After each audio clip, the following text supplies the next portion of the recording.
Apa kabar teman-teman? Ada yang bingung mau mulai dari mana untuk membangun budaya inovasi? Perasaan bingung ini wajar sekali, terutama bagi perusahaan yang budaya inovasinya masih lemah, di mana banyak sekali perilaku budaya inovasi yang ingin dibentuk.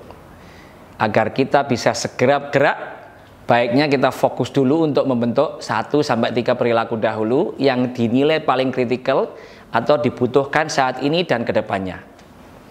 Tentu ada banyak perilaku budaya inovasi yang menjadi pilihan, tapi menurut banyak pakar inovasi, ada satu perilaku yang menjadi elemen kunci. Tanpa satu perilaku ini, meskipun dibangun perilaku lain, budaya inovasi kemungkinan besar nggak akan berjalan dengan maksimal. Mau tahu apa perilaku itu? Tontonlah video berikut ini.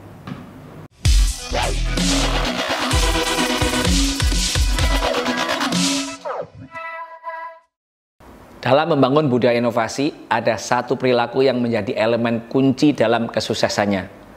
Perilaku ini adalah menciptakan psychological safety atau keamanan psikologis sehingga orang lain tidak merasa takut untuk jujur dan mengambil risiko.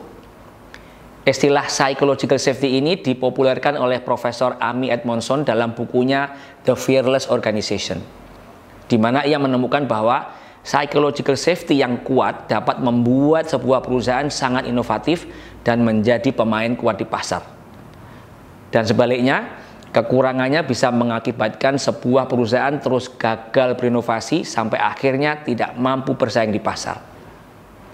Mengapa psychological safety sangat penting dalam budaya inovasi? Bagi teman-teman yang pernah menjalani proses inovasi, saya yakin prosesnya nggak pernah mulus.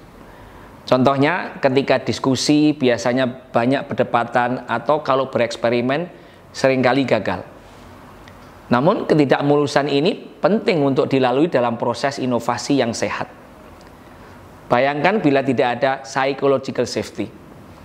Orang-orang akan segan menyumbangkan pemikiran berbeda karena takut akan dihakimi. Atau memilih untuk tidak bereksperimen karena takut kalau gagal performance-nya akan dinilai jelek. Sehingga meskipun karyawan sudah dibekali skill inovasi, mereka tidak akan berani mempraktekannya dalam keseharian. Sebagai contoh, saya akan ceritakan bagaimana kurang atau tidak adanya psychological safety yang mengakibatkan jatuhnya Nokia yang dahsyat dari tahun 2008 sampai tahun 2013. Yang mana nilai pasarnya Nokia jatuh melebihi 80%. Padahal di 2007 mereka adalah pemain nomor 1 di pasar mobile phone. Apa yang sebenarnya terjadi? Dalam artikel jurnal berjudul How Nokia Lost the Smartphone Battle karya Fuori dan Hui, di mana mereka mewawancarai 76 manajer Nokia, ditemukan bahwa para middle manager Nokia sangat takut kepada para top manager, dan rasa takut ini akhirnya mengacaukan proses inovasi di Nokia. Jadi para middle manager yang men-challenge atau tidak langsung mengiyakan permintaan top manager yang tidak masuk akal atau kurang inovatif akan diintimidasi atau ditekan.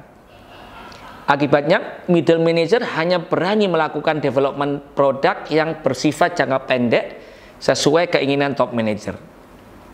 Middle manager juga menjadi takut untuk melakukan inovasi software jangka panjang yang seharusnya dilakukan. Karena merasa tidak akan disetujui dan pasti akan diintimidasi untuk melakukan proyek yang lebih singkat. Memang Nokia akhirnya mampu mengembangkan smartphone touchscreen, tapi sudah terlalu telat dan kualitasnya selalu jauh di bawah iPhone dan Android. Sampai akhirnya mereka memilih untuk menjual bisnis mobile phone mereka ke Microsoft. Nah, kesimpulannya, bila karyawan tidak bisa menciptakan psychological safety untuk sesama, budaya inovasi akan sulit terbentuk karena karyawan akan takut untuk mendiskusikan ide-ide inovasi ke atasan dan rekan-rekannya. Nah, bila diskusi saja takut, bagaimana nanti menjalankan proyek inovasinya?